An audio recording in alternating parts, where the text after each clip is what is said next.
राधे। जय श्री कृष्णा। सोमवार व्रत कथा और आरती। सोमवार का व्रत चंद्रदेव और भगवान भोलेनाथ की अर्चना हेतु किया जाता है। इस व्रत को श्रद्धा पूर्वक करने से मानसिक क्लेशों से छुटकारा मिलता है एवं सभी मनोकामनाएं पूर्ण होती हैं। यदि श्रावण के महीने में सोमवार का व्रत धारण किया जाए तो यह अधिक फलदायक सिद्ध होता है। वैसे यह व्रत चैत्र, श्रावण और कार्तिक मास में किया जाता है। इस व्रत में सोमवार के दिन उपवास रखकर भगवान शंकर, माता पार्वती की पूजा अर्चना करनी चाहिए तथा दिन में एक बार भोजन करना चाहिए।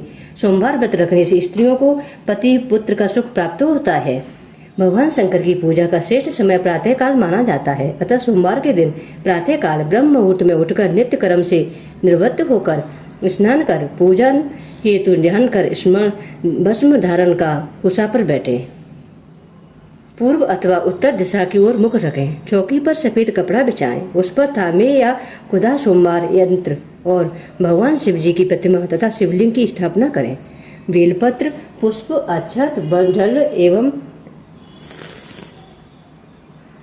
दक्षिणा इत्यादि सामग्रियां अपने निकट रखें। शिव पूजन विधान के पश्चात व्रत कथा पढ़नी चाहिए। व्रत कथा पूर्ण करने के बाद भगवान शिव को भोग लगाकर तुलसी माता के पौधे को अर्घ दे एवं दिन में एक समय ही भोजन करें।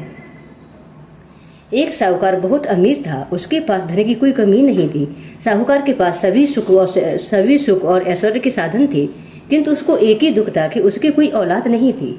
दिन रात वह इसी चिंता में लगा रहता था और वह पुत्र पाने के लिए हर सोमवार को भगवान चंद्रदेव व शिव जी की पूजा व्रत करता था। साहूकार के भोलेनाथ के प्रति ऐसी भक्ति देखकर एक बार माता पार्वती जी ने शिव जी से कहा, हे भोलेनाथ, यह साहूकार आपका अन्यन भक्त है और सदैव ही आपका व्रत और पूजा भक्ति भाव से किया करता है। आप कृपा करके इसकी मनोकामनाएं पूर्ण करें। माता पार्वती जी की ऐसी वचन सुनकर भोलेनाथ ने माता पार्वती से कहा, हे पार्वती, यह संसार कर्म क्षेत्र है। यहाँ जो भी जैसा कर्म करता है उसे वैसा ही फल मिलता है, अर्थात जैसा कार्य मनुष्य करता है वैसा ही परिणाम भोगता है। किंतु माता पार्वती आग्रह पूर्वक बोली, हे महादेव, यह आपका अन्यन भक्त है। यदि इसको कोई भी दुख है तो आपको उसे अवश्य पूरा करना चाहिए।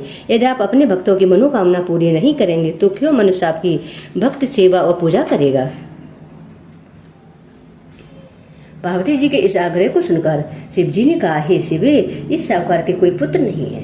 इसी कारण यह दिन रात चिंतित और दुखी रहता है। इसके भाग्य में संतान न होने पर भी मैं इसे पुत्र प्राप्ति के लिए वरदान देता हूँ, किंतु इसका पुत्र केवल 12 वर्ष तक ही जीवित रह सकेगा। इसके बाद वह मर जाएगा। इससे अधिक मैं इस साहूकार के लिए कुछ नहीं कर सकता। यह सब बातें साहूकार सुन रहा था। उसे यह सारी बातें सुनकर न कोई खुशी हुई और न ही कुछ दुख हुआ। वह पूर्ववत शिव जी की पूजा व व्रत करता रहा। कुछ समय बाद साहूकार की पत्नी गर्भवती हो गई और 10वें महीने में उसने एक बहुत ही सुंदर पुत्र को जन्म दिया। साहूकार के घर में बहुत खुशियां मनाई गई, किंतु साहूकार ने अपने पुत्र की 12 वर्ष की उम्र जानकर कोई खुशी प्रकट नहीं की और इस संबंध में किसी को कोई भेद भी नहीं बताया। जब वह बालक धीरे धीरे बड़ा होने लगा, जब वह बालक 11 साल का हो गया तो बालक की माता ने साहूकार से उसके विवाह के लिए कहा, किंतु साहूकार ने कहा कि मैं इसे काशी जी पढ़ने भेजूंगा। साहूकार ने अपने साले को बुलाकर कहा कि तुम इस बालक को काशी पढ़ने ले जाओ और इसे विधिवत शिक्षा ग्रहण कराओ। साहूकार ने उसको बहुत सा धन देकर कहा कि रास्ते में जहाँ कहीं भी ठहरो वहाँ यज्ञ और ब्राह्मणों को भोजन कराते जाना। इस प्रकार वह दोनों मामा भांजे रास्ते में यज्ञ करते, दान देते और ब्राह्मणों को भोजन कराते जा रहे थे। रास्ते में एक शहर पड़ा। उस शहर में राजा की कन्या का विवाह था। एक अन्य राजा का लड़का बारात लेकर आया था, लेकिन वह एक आंख से काना था। लड़के के पिता को इस बात की बड़ी चिंता थी कि वर को देखकर कन्या के माता पिता विवाह में किसी प्रकार की अड़चन पैदा न कर दें। इसी कारण जब उन्होंने साहूकार की अति सुंदर बेटी को देखा तो मन में विचार आया कि क्यों न इस लड़के से विवाह का कार्य पूर्ण करा लिया जाए। यह विचार कर उसने लड़के और उसके मामा से कहा कि यदि आप भैरव और कन्यादान का कार्य पूर्ण करा देंगे तो आपकी बड़ी कृपा होगी और हम आपको बहुत सारा धन देंगे। साहूकार के लड़के और उसके मामा ने इस बात को स्वीकार कर लिया। विवाह का काम भली भांति पूर्ण हो गया। जब वह लड़का जाने लगा तो उसने चुपचाप से राजकुमारी की चुन्नी पर लिख दिया कि तेरा विवाह मेरे साथ हुआ है, लेकिन जिसके साथ तुम्हें भेजेंगे वह एक आंख से काना है। मैं काशी जी जा रहा हूँ।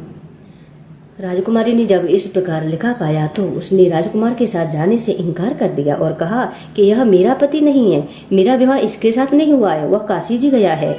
राजकुमारी के पिता ने यह सब जब सुना तो उसने अपनी कन्या को विदा नहीं किया और बारात वापस चली गई। उधर साहूकार का लड़का और उसका मामा काशी जी पहुंच गए, जहां लड़के ने पढ़ना शुरू कर दिया।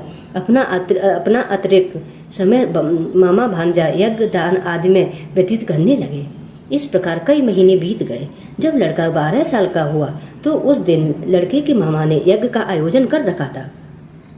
अचानक ही लड़के की तबीयत खराब हो गई। लड़के के मामा ने कहा कि अंदर जाकर सो जाओ। लड़का अंदर जाकर सो गया। थोड़ी देर बाद लड़का मर गया। जब लड़के के मामा ने देखा कि वह मर गया है तो वह बहुत दुखी हुआ। उसने सोचा कि मैं पहले यज्ञ पूरा कर लूं तब कुछ सोचूंगा। लड़के के मामा ने यज्ञ पूरा किया और फिर रोना आरंभ कर दिया। वह बहुत जोर जोर से रोने लगा। संयोगवश शिवजी और माता पार्वती उधर से जा रहे थे। माता पार्वती ने भगवान भोलेनाथ से कहा, हे नाथ, कोई दुखी व्यक्ति रो रहा है, उसके कष्टों को दूर करो। जब शिवजी और माता पार्वती जी वहां पहुंचे तो उन्होंने देखा कि वहां एक लड़का मरा हुआ पड़ा है। तब माता पार्वती ने देखते ही लड़के को पहचान लिया और माता पार्वती जी ने लड़के के मरने का कारण पूछा तो भोलेनाथ ने बताया, हे गौरी, इस लड़के की आयु इतनी ही थी, ये अपनी आयु पूरी कर चुका है। तब माता पार्वती जी ने विनम्रता पूर्वक कहा, हे प्रभु, कृपा करके आप इस लड़के को जीवित कर दीजिए, नहीं तो इसके माता पिता तड़प तड़प कर मर जाएंगे। माता पार्वती की बात सुनकर शिवजी ने लड़के को पुनः जीवित कर दिया। शिवजी की कृपा से लड़का जीवित हो गया। शिव शंकर और माता पार्वती जी शिवधाम चले गए। सच्चा पूरी होने पर लड़का और उसका मामा पहले की तरह यज्ञ करते ब्राह्मणों को भोजन तथा दक्षिणा देते हुए अपने घर की ओर चल दिए। रास्ते में दोनों उसी शहर में आए जहाँ पर उस लड़के की शादी हुई थी। वहां पहुंचकर दोनों ने यज्ञ करना शुरू कर दिया। जब वे दोनों यज्ञ कर रहे थे तो उस लड़के ने ससुर यानी वहां के राजा ने, जो उधर से घोड़े पर बैठकर अपने सेवकों के साथ जा रहा था, उसने लड़के को पहचान लिया। राजा ने महल में ले जाकर दोनों की खूब सेवा की। कुछ समय बाद राजा के महल में रहने के बाद लड़के ने राजा से जाने की आज्ञा ली। राजा ने अपनी लड़की को लड़की के साथ विदा किया और साथ में बहुत सा धन और दासियों को भी भेजा। जब वे अपने शहर में आए तो लड़के के मामा ने कहा, पहले मैं तुम्हारे माता पिता को तुम्हारे आने की खबर सुना आता हूँ, तब तक तुम पत्नी सहित यहाँ आराम करो। ऐसा कहकर लड़के का मामा साहूकार को अपने पुत्र के आने की खबर देने चला गया।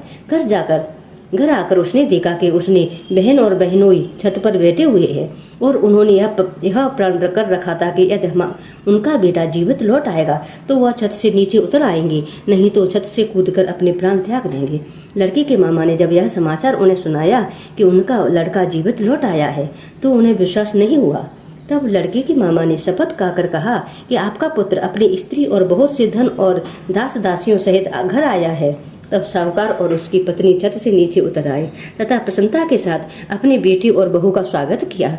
सभी प्रसन्नता के साथ रहने लगे। इस प्रकार भक्तिभाव से जो भी प्राणी सोमवार के व्रत का पालन करता है तथा प्रेम पूर्वक इस कथा को सुनता है या पढ़ता है तो उसके सभी कष्ट दूर हो जाते हैं, सारी मनोकामनाएं पूर्ण होती हैं और इस लोक में सभी सुख सुविधाओं को भोगकर अंत में शिवलोक को प्राप्त होता है। इस प्रकार सोमवार के व्रत को 16 सोमवार तक करें, फिर उद्यापन करें। इस व्रत के प्रभाव से मानवों को सभी प्रकार के सुखों की प्राप्ति होती है।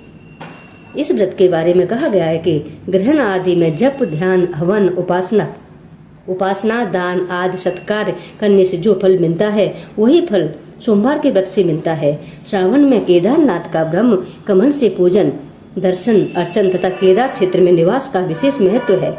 इससे भगवान शंकर की प्रसन्नता और शिव की कृपा प्राप्त होती है। बोलो करुणा निधान शिव शंकर भगवान की जय। जगत जननी माँ पार्वती की जय। हर हर महादेव, हर हर महादेव। श्री शिवाय नमस्तुभ्यम, श्री शिवाय नमस्तुभ्यम, श्री शिवाय नमस्तुभ्यम।